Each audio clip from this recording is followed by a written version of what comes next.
I had a great time with the $20,000 I recently saved up.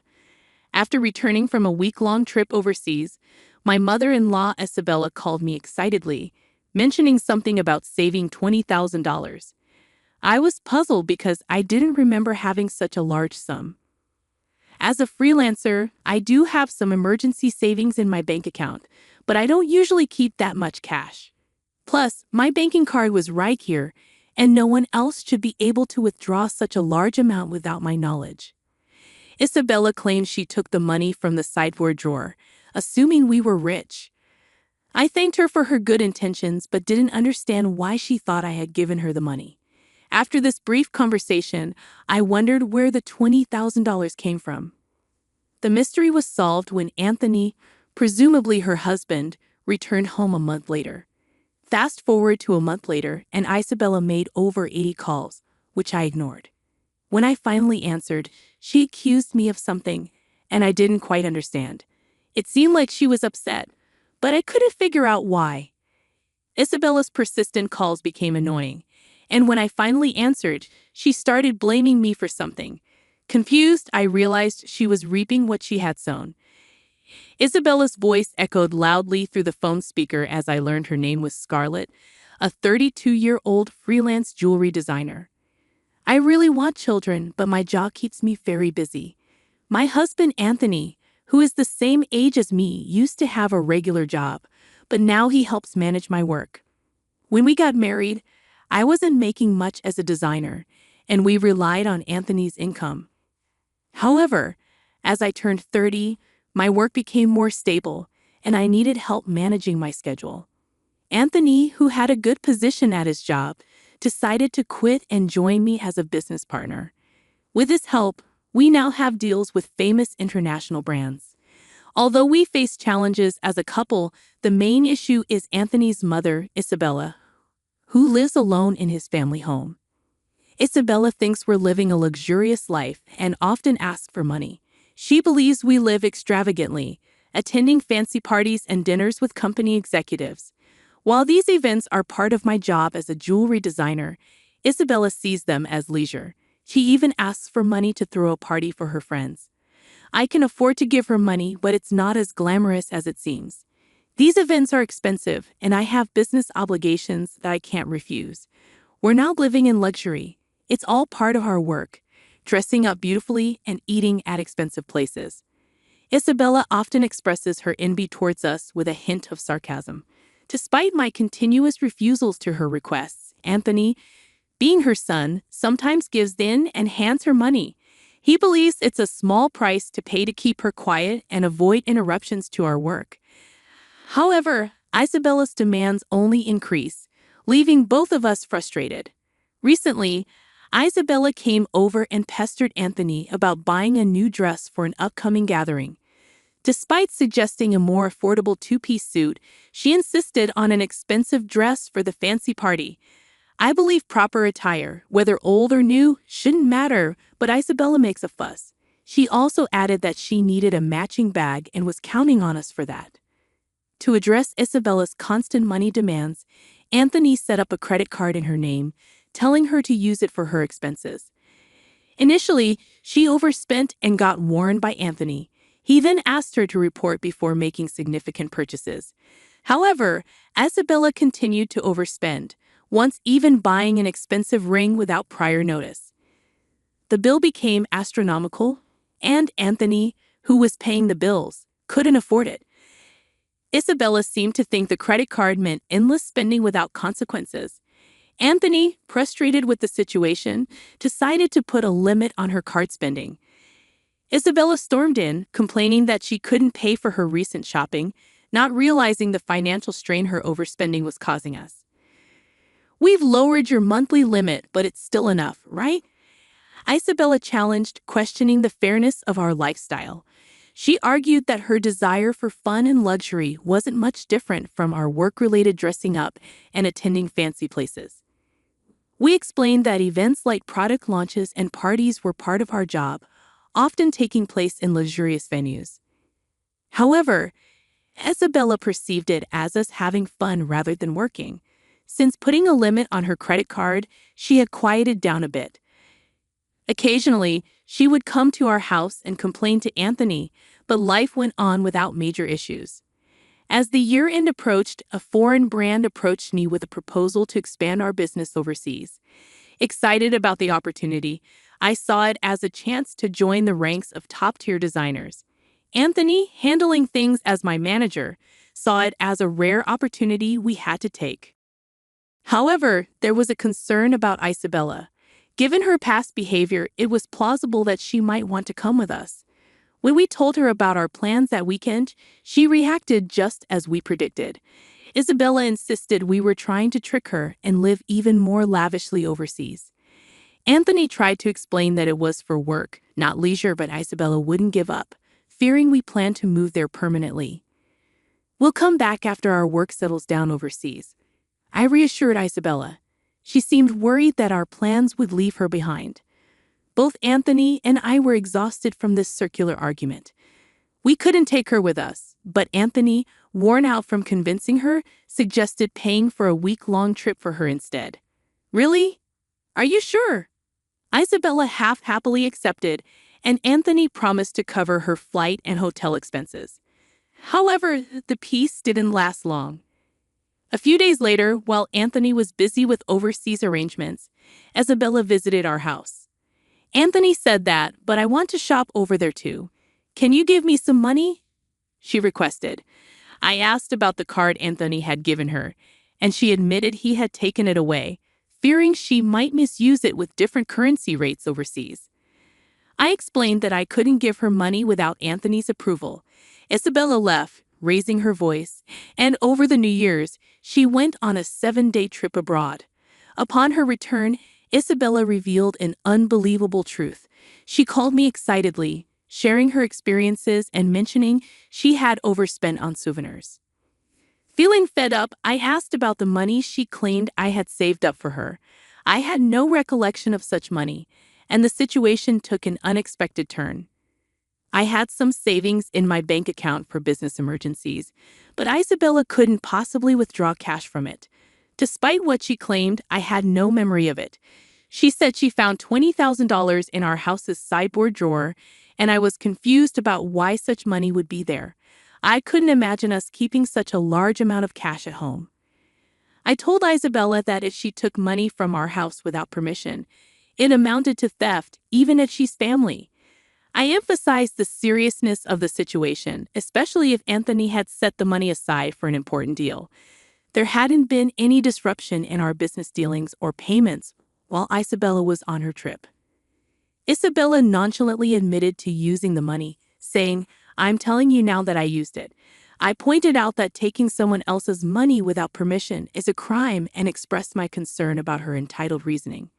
Isabella defended herself, saying, "You two live so extravagantly, so why can't I have a little of that? Think of it as doing a favor for your parent." I found her reasoning inappropriate, considering she took money without asking. I promised to ask Anthony about the money when he got back. Isabella believed Anthony would understand, being his only mother, and claimed that $20,000 wasn't much to him. I agreed to pass along the message, still uncertain about the entire situation. I was amazed at Isabella's lack of awareness, and she ended the call by saying, "Please tell him that, thanks." Still baffled by the $20,000 in cash at home, I asked Anthony about it when he returned that night. Anthony had withdrawn the money from his bank account 10 days ago for an urgent payment. He needed cash immediately, but I was surprised that he kept such a large sum in a drawer, considering the potential risks. Anthony, looking troubled, asked if I knew anything about it. Today, Isabella called, thanking us for the $20,000 and mentioning she had a blast with it. I didn't understand what she meant, but it turned out the money was Anthony's after all. However, we still didn't know what such a large amount was meant for. I questioned Anthony about why he had left such a large sum at home, especially when we usually did bank transfers. Anthony explained that after limiting Isabella's credit card amount, she had secretly borrowed money from various sources, including consumer finance cards and credit cards she had opened without his knowledge.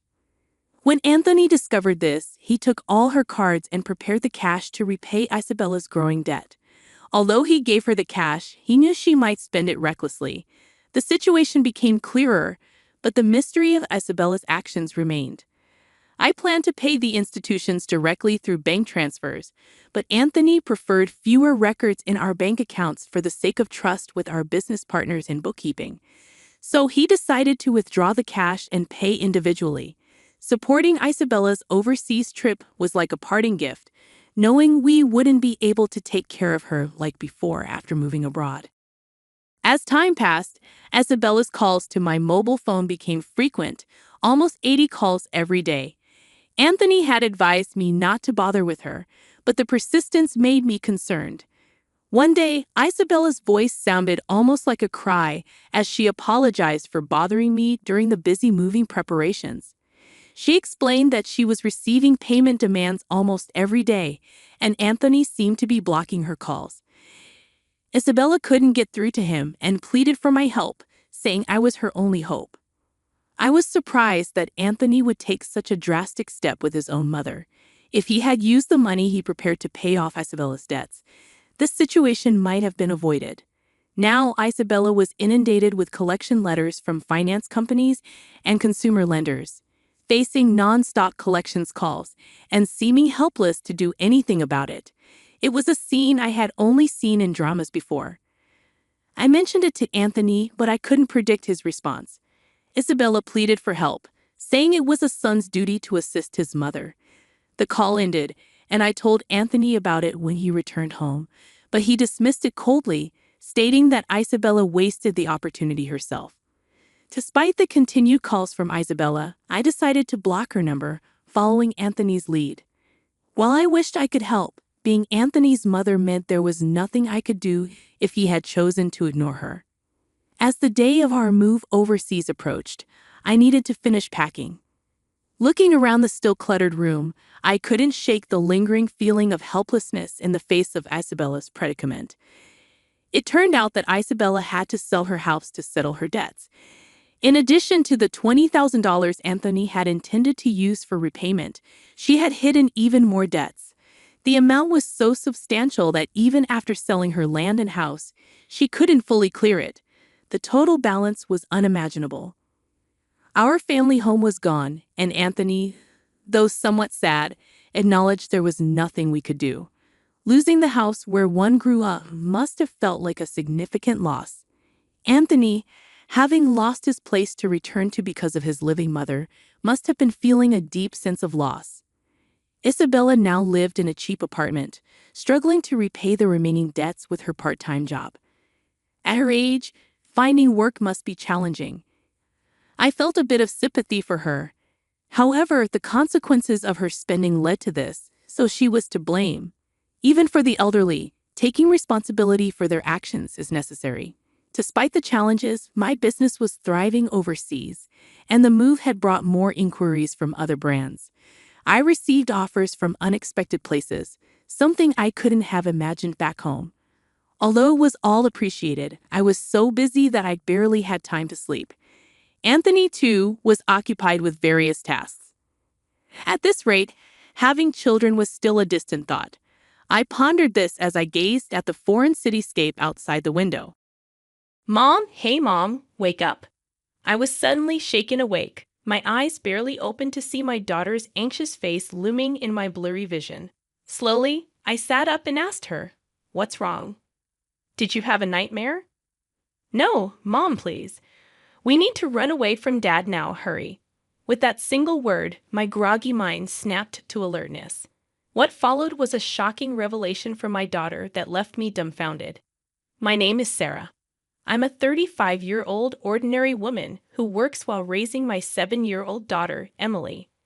Our precious gem is not only adorable, but a bit unusual, or rather, has some mysterious aspects.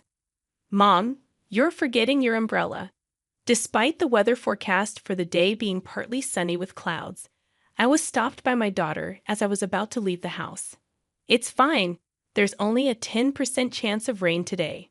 "But Mom, you're going to get soaked. I saw it in a dream. Please take an umbrella with you." Reluctantly, I took the umbrella she handed me and headed to work. Lo and behold, I encountered a sudden downpour just before I was about to return home. I was surprised and came home drenched, only to be proudly greeted by my daughter, whose umbrella was also wet on the stand. "Welcome home, Mom. See, it happened just like I said." Emily has had this slight mysterious power since she was very young, accurately predicting the weather and dinner menus. It might be an exaggeration to call it a precognitive ability, but it's unusual. She sometimes feels out of place because of this, especially when playing with friends, but she doesn't seem to mind. Above all, we, her family, have accepted this as part of her uniqueness, and she's otherwise a perfectly normal, adorable girl. What concerns me more is my husband, Mike, who is the same age as me. We met through a marriage agency. Back then, I was a hard-working career woman, successful but inexperienced with relationships. Urged by my impatient parents, I registered with the agency. It might be odd for a wife to say, but Mike was even more handsome back then and instantly charmed me. Moreover, he was a feminist, and I instantly fell in love. Our relationship quickly progressed with marriage in mind. My husband and I have been married for 10 years this year. He always comes home late these days. Emily is only 7 years old, and she still requires a lot of care. Juggling her care, household chores, and work without Mike's help has been overwhelming. Everything costs money these days, and we need to save as much as we can for Emily's sake. You never know what might happen, so I'm working hard. That's what he said when I asked him about it. I can't argue with him when he says it's for Emily's sake. I've been overwhelmed with work, household chores, and solo parenting. Then one day, Mike came home early, looking extremely tense. Sensing the mood, I sent Emily away before asking, "What's wrong? Did something happen?" "I want to quit my job," he said. It was completely unexpected. After putting Emily to bed, we talked, and it turned out he'd been struggling with workplace relationships and no longer found his job fulfilling, making it a pain to go to work. Don't blame me, I just can't take it anymore. Once things settle down, I'll find another job right away. Until then, I'll take care of everything at home, he explained.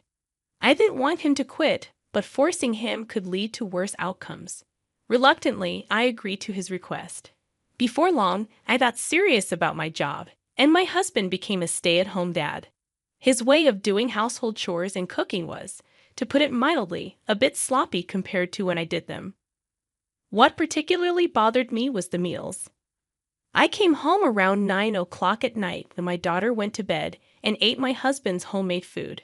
But there was a lot of fried food, and the seasoning was surprisingly strong, so I always needed water.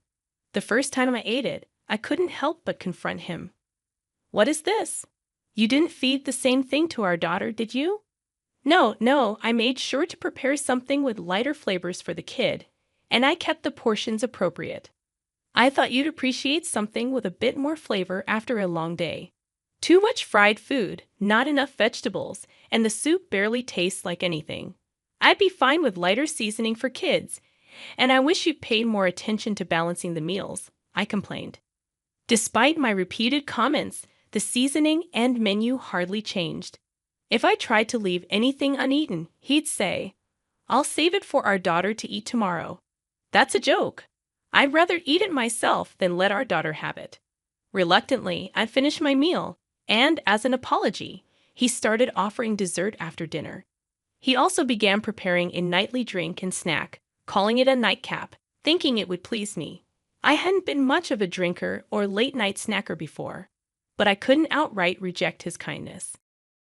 I appreciated his efforts in cooking and his attempts at being a good house husband, so I generally turned a blind eye, enjoying the break from household chores. About 6 months into my role as the primary breadwinner, I finally had a day off with absolutely no plans. However, I felt off from the morning and lay down feeling foggy. Lately, I've been feeling lethargic, without any fever and suffering from headaches. I fall asleep right after eating. Maybe I've been overdoing it at work. Luckily, my husband took our daughter out to a nearby large shopping mall, promising to contact me if anything came up.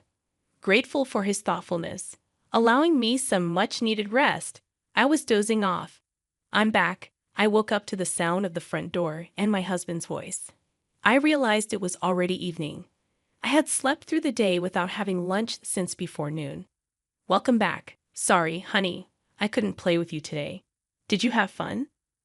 I asked our daughter, holding a palm-sized character mascot. She must have gotten while out. But she nodded quietly, looking down, unlike her usual self. I tilted my head, puzzled by her unusual behavior. What's wrong? Did something happen? Maybe she's just tired from walking around all day. You should take a shower and rest early, okay? My husband gently placed his hand on our daughter's shoulder, and she nodded slightly before heading to her room. When she was out of sight, I quietly asked my husband, "Hey, she seemed a bit off.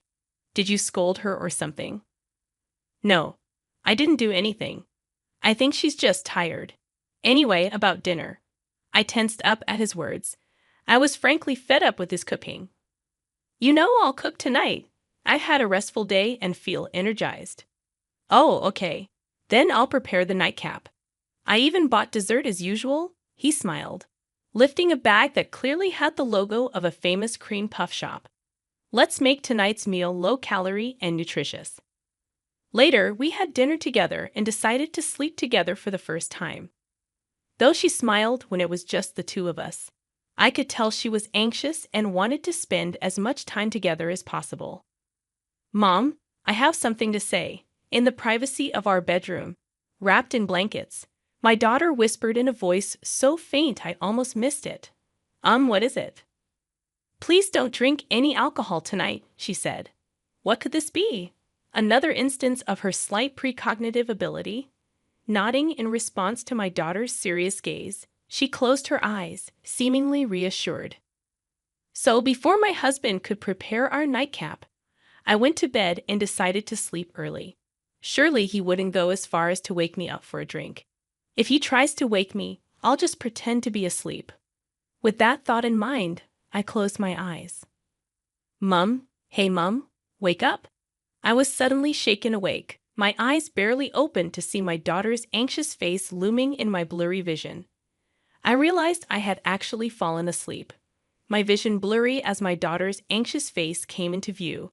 Checking the bedside clock, I saw it was 2 a.m., and I noticed my husband, who should have been sleeping next to me, was absent. Maybe he went to the bathroom. Slowly sitting up, I asked her, "What's wrong? Did you have a nightmare?" "No, Mom, please. We need to run away from Dad now, hurry." That single word snapped me out of my grogginess. What did she just say? I asked her quietly, still in shock. Why? Why would you say that? This is our chance while Dad's not here. Because if we don't, something bad's going to happen to you, Mom, like getting sick or an accident, she explained urgently. What do you mean? I stared dumbfounded. My daughter, unable to hold back any longer, started to cry. Holding her in my lap and gently stroking her trembling back, she gradually calmed down and began to speak. According to her, while returning from the restroom at the mall, she overheard her dad on the phone. Having always been told not to interrupt when someone is on the phone, she approached quietly. Dad was saying, "Just a little longer, and she'll be gone," planning to make it look like an accident or illness. "Once that's done, we can be together with the insurance money." "Who was he talking to?" I asked, shaken. "I don't know. At first, I thought it was you, Mom, but it wasn't because Dad. He was saying bad things about you, and he said, 'I love you' to the person." My daughter was sobbing. If this was true, my husband was planning to send me to my demise. Besides, my husband is having an affair, my daughter continued. He said, "I love you" to someone, not Mom, she added. I was so shocked. I accidentally called out to Dad. Then Dad immediately ended the call and asked, "How long have you been there?" When I said, "Just now," he smiled and said, "Let's keep this our little secret from Mom. If you don't tell, you'll get a new kind and sweet mom." Tears and snot streamed down her face as she clung to me. "But I want you. I don't need another mom. I love you so much," she wailed, clinging to me. In that moment, I felt an overwhelming sense of guilt for putting her through this and anger towards my husband. My daughter had braved her fears to protect me from her own father. How scared she must have been, how much courage she must have needed. Afterwards, holding my daughter, we went downstairs to the entrance. The moment I noticed my husband's favorite shoes were missing, any slight trust I had in him vanished alongside my daughter's words. According to her, this wasn't the first time he had left in the middle of the night. She had seen him leave several times when going to the bathroom. How had I never noticed before, even in deep sleep? If my daughter rarely wakes up at night and had seen him leave multiple times, it must have been frequent. My daughter was gripping the hem of my dress tightly. Her actions made me realize there was no time to doubt my husband. That's right. This is not the time for that. I need to respond to my daughter's courage, I thought. Perhaps because I hadn't drunk any alcohol. I felt more alert and clear-headed than usual. Looking into my daughter's eyes, I said, "Emily, if we run away from Dad now, we might never see him again. Will you still come with me?" "Yes, I'm scared of Dad." "I want to be with you, Mom," she replied, her voice filled with determination. "I want to stay with you forever," she said. "All right, I made up my mind." Fortunately, my daughter was in the middle of her summer vacation. I told her to pack what she needed, and I quickly packed our bags as well. Then I was stunned as I checked the contents of the drawer where I kept our valuables. Opening another drawer that I rarely opened, my suspicion was confirmed. A surge of anger rose within me, but for now, leaving was the priority. We hurriedly left the house before dawn and decided to seek refuge at my parents' house. My parents were surprised to see us arrive so early in the morning, but they kindly welcomed us. After showing them what I found just before leaving and explaining what my daughter had told me, after the day had fully dawned, I sent a casual message. "Mom got hurt. I'm taking my daughter to help out for about a month or so. Please take care of the house while we're gone. Got it? Leave everything here to me." He was surprisingly calm about his daughter and wife disappearing overnight. Clearly, he must be smirking, thinking he can now do as he pleases alone. I'll lay low for now, but I won't let this go for my daughter's sake. As soon as we arrived at my parents' house, my daughter, still with tear stains on her cheeks, fell asleep. Looking at her sleeping face, I made a certain phone call. About a month after taking refuge at my parents' house, I decided to return home, leaving my daughter with my mom. Entering the living room after unlocking the door, my smartphone in my chest pocket, my husband, who had been holding his head in front of his smartphone, gave me a forced smile, as if nothing had happened. "Oh, welcome back. Don't just come back suddenly like that. You surprised me. How about I make you a nice iced coffee with lots of milk and sugar?" If it were the old me, I might have been deceived. Not today. I don't need it. Instead, I want you to write this. I confronted my husband, who was about to head to the kitchen, with divorce papers. He sighed deeply after glancing at them. "Divorce, huh? Well, if that's what you really want, I'll agree." His reaction was expected, but it infuriated me. He casually accepted it with a smile. "I'll agree to the divorce since you're the one asking for it. But you'll meet my demands for the settlement, right?" "What are you talking about?" "You're the one who'll be paying." My husband looked puzzled. He shook his head unwillingly, with a forced smile. "Come on, I've been supporting you in my way, and now you're handing me divorce papers unilaterally? A good husband, the kind that skips work for affairs and plans to put his wife in danger." "What are you talking about?" I couldn't help but snort at his dumbfounded face. I pulled out a small bottle filled with pills from a drawer I hardly use and showed it to him. The label read, "For stubborn insomnia, 1 pill for a good night's sleep." That's it.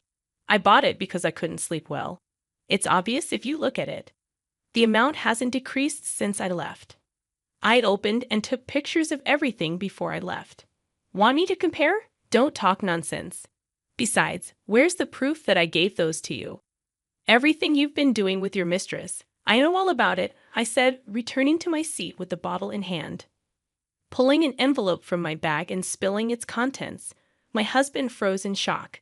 No wonder those were printouts of messages he had sent to his mistress. It says things like, "I'm skipping work to see you. Wait for me." I quit my job so we can talk more. Love you. I've got something that'll make sure she won't wake up. I can visit you during that. Think we can be together soon. Wait for me, my princess. He sent this kind of message. Every lie about working late and his plans to make my demise look like an accident or illness were detailed. Thinking back, the meals he prepared for me were high in salt, fat, and even sugary desserts. It's no wonder my health declined. Plus, he probably tampered with my drinks while I took a shower. I didn't drink often, so I didn't notice. But when I drank the same thing at my parents' house, the difference in taste was shocking and confirmed my suspicions. I started feeling unusually tired after beginning to eat your meals. I never felt refreshed despite falling asleep quickly. No wonder, with alcohol and these pills mixing, them is the worst. Imagine what could have happened, I said, watching as my husband's face turned pale and his eyes darted around. That's how come you have this stuff. Don't tell me you snooped through my phone. That's a violation of privacy, he accused. No, I got it from her, your mistress, I said, flipping over a second envelope to show him. His face went white. No wonder. The scattered photos showed him getting cozy with a young woman right after returning to my parents' house, believing my daughter's words. This house is mine now, Mom. You can't come in anymore. Your key won't work, so you might as well throw it away. My daughter laughed when she saw me holding the key. My things were piled up by the door. I didn't understand why my daughter was treating me like this, especially when I was still sad about my husband's death. I felt lost and confused. My name is Susan, and I'm 60 years old. My husband died recently after being sick for a long time. Many people came to his funeral and shared memories of him. We said goodbye to him with smiles instead of tears, just like he would have wanted. But even with all the support, I still felt very sad. We have a daughter named Emily. She got married and moved far away. And we haven't seen her much lately, even during holidays. She left quickly after briefly coming to her father's funeral. Before Emily got married, she was very close to us.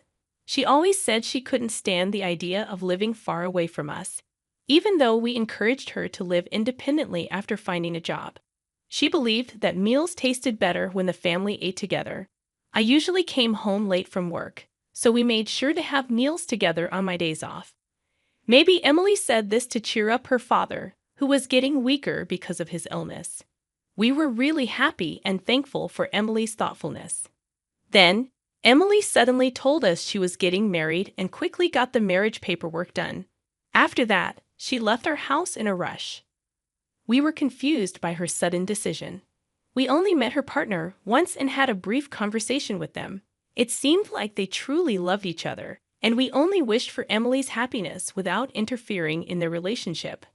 However, a few months after getting married, Emily stopped talking to us altogether. We worried a lot and kept sending her messages and calling her every day to check if she was okay. But she didn't reply to any of our messages or calls.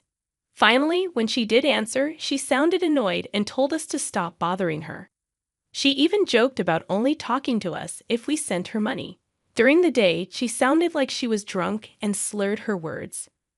My husband heard all of this and just sighed deeply.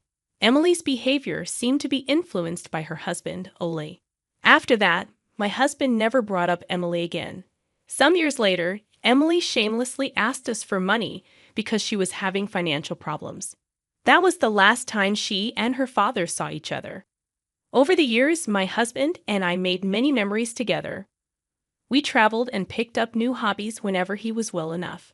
Eventually, my husband passed away. When I came back home from his funeral, I was shocked to see movers directed by Emily piling up my belongings outside. She told them to just stack everything in a corner. When she saw me, she said, "Well, Mom, this isn't your home anymore. I've packed up your things. You'll have to find somewhere else to live before it starts raining and everything gets wet." Emily, why are you doing this? What's going on? Please, tell me what's happening. I was just so confused, not understanding anything. What's there to explain? You already know, don't you? This house is supposed to go to Emily after me. Don't act like you don't get it. Emily said this, And then a big man stepped out from behind her. It was because of him that Emily changed. His name is Ali, and he's Emily's husband. Meeting him changed Emily completely. We were introduced to him as a regular guy who worked at a company. But later we found out he was involved in shady business stuff. When we learned about this, we couldn't understand how our honest Emily ended up with someone like Ali, and we were really worried. Emily and Ali kept us away from them. But a few years ago, they suddenly came to our house and shamelessly asked my husband for money. It shook me deeply, but my husband stayed calm and mentioned a will that even I didn't know about back then. It clearly said that this house would go to Emily and everything else to me. Now that Dad has passed away, the house belongs to Emily, so outsiders should leave quickly. You have no right to live here. Don't pretend you've forgotten. Ali kicked my things aside and sneered, but you can't just show up here all of a sudden. Seeing my stuff piled outside, I didn't know what to do. I felt completely lost. Now, Ole, don't be so harsh. Mom shouldn't stay here, but we're still family, right? Emily said this as she came closer to me while I held onto the key. Don't be so sad. You'll always be my mom. You can use this key to come to the house anytime. Don't feel too down. Then she took the key from my hand and threw it as far as she could. What's the matter with you? The key flew through the air and disappeared. I was shocked by Emily's unexpected action. Turning back to her, I said, I'm sorry about that. Upon closer inspection, I realized that the key was already useless. I forgot we changed the locks earlier. There was no point in you holding onto it, so I threw it away for you. Don't act like I've done something terrible. It's not that big of a deal. Emily and Ole looked at me in disbelief and burst into laughter. Emily's face, now completely different from before she got married, showed that she would do anything for her own benefit. I felt tears starting to form. Then I remembered my husband's gentle smile, as if he was telling me to stay strong. Emily, I understand what you're trying to say, but you're getting the wrong idea. This isn't the right place to talk. Let's go inside. I urged Emily and Ole to come inside, but they resisted. We're still moving in, and don't act like you're in charge, telling us where to talk. This isn't your house anymore. You need our permission to come in. Ali snapped back. Faced with Ali's rudeness, I insisted. We need to discuss this house. It's not yours yet. I'm just about to explain, Emily interrupted. I've called someone who can explain it clearly, and he'll be here soon. Let's go inside and have some tea. If you keep refusing, I'll call the police. They'll make me say it again. This house doesn't belong to Emily. If you understand, come inside quickly. If you try anything, I'll be the one calling the police, I said firmly, unsettling them a bit. Well, it might be the last time we listen to an old woman's nonsense. You're getting old anyway. We'll hear you out this time. But if you talk nonsense, you'll have to pay for wasting our time, Ali threatened, sitting on the sofa with his legs crossed. Emily gave me a similar glare. It seemed like they had threatened people like this before to get what they wanted. This made me feel sad. Soon, the doorbell rang, and I let a man into the living room. He was the lawyer who had been there when my husband shared the details of the will. You're the lawyer from before, right? What are you trying to say? We've seen the will that says this house goes to Emily, and Dad said so. That's the truth, isn't it? Ali argued. As I mentioned earlier, there was a misunderstanding before. The will includes a condition, and if that condition happens, the inheritance changes, the lawyer clarified. Why are you confusing us with all these complicated terms? Emily responded in frustration. Seeing their confusion, the lawyer took over to explain. A conditional bequest with revocation means the will has conditions. In your father's will, the condition was that Susan could stay in the house as long as she's healthy. Emily would only inherit it if Susan couldn't live there anymore due to health issues or passed away. Your father was very clear about this. Ali and Emily looked completely confused. Did he really say that? Even if he did, we wouldn't remember. What's this talk about revocation? Emily shook her head in disbelief. Okay, then what about those conditions? Ali asked. sounding a bit shaken but still defiant. By trying to kick Susan out of the house, you violated the conditions of the will. Because of that, Emily lost her right to inherit the house, the lawyer explained straightforwardly. Wait. So you're saying I can't inherit just because of that? That's ridiculous. Emily exploded in frustration. That's the essence of this will. Breaking that condition, whether it's minor or major, leads to revocation, the lawyer explained calmly. When did we ever break that condition? Can you prove it? Ali leaned in, clearly trying to intimidate the lawyer. The lawyer cleared his throat. There was a moving truck outside, arranged by you two, wasn't it? You were trying to move your things in and live here without Susan's consent. Don't act like we did something wrong. We told Mom about it. She just forgot and panicked on her own. That's not our fault, Emily protested. Such childish excuses don't work in the adult world. Not only did you move in without permission, but you also threw my belongings outside. Telling me to leave quickly, the lawyer replied sternly. I never said that. You're the one lying. I can't believe my own mother would make up such accusations. If you keep this up, I'll sue you. Do you want that? Being sued by your own daughter is the last thing you want, right? So take back what you said. Emily threatened, her voice filled with anger. The lawyer remained composed and pulled out his phone. We can't retract the truth. Multiple witnesses saw and heard you telling Susan to leave. We've even recorded their testimonies. He played a video with statements from movers and neighbors. Everyone's stories match. They'd all say you two told Susan to leave. You could have paid them to say that. How can we trust this? Stop making a fool of us. Ali accused, but the lawyer ignored him. Instead, he produced a key. Emily, you took the key from Susan and threw it away, which was witnessed by many. I found this key exactly where it was described to be. Changing the locks means Susan can't enter or live here, breaking the condition that she can stay as long as she's healthy. So, you violated the terms of the inheritance. Don't spout whatever you want. If I get serious, I can ensure a lawyer like you never works again. Despite Ali's loud threats, the lawyer remained calm and continued. Therefore, this house will never belong to Emily, and you have no right to live here. Now please remove your belongings and return Susan's immediately. If you delay or try to stay, we'll report a breaking and entering crime to the police. You have 2 hours. Begin now. The lawyer clapped his hands sharply and checked the time on his wristwatch. Police, you say? Such nonsense won't intimidate me, Ali blustered, but the lawyer countered. I'm a professional. This is not a lie. Getting in trouble with the police over this would only cause more problems for you. Even Oli seemed to understand that this wasn't an empty threat.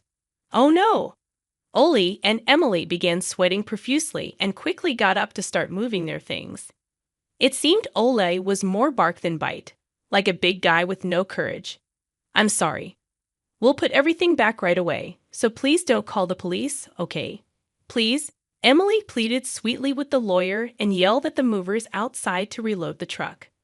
But they refused, saying there was no such agreement. In the end, Ollie had to rent a car and somehow managed to load their belongings. Just loading isn't enough. You must put everything back the way it was. If Susan's belongings are damaged or dirty, clean them up. Any damage, and we'll report property damage and seek compensation, the lawyer reiterated, pushing Oli and Emily to restore everything within 2 hours after loading their belongings. After loading their belongings, Emily tearfully asked Oli, "Now that we've packed up, what do we do?" "How should I know?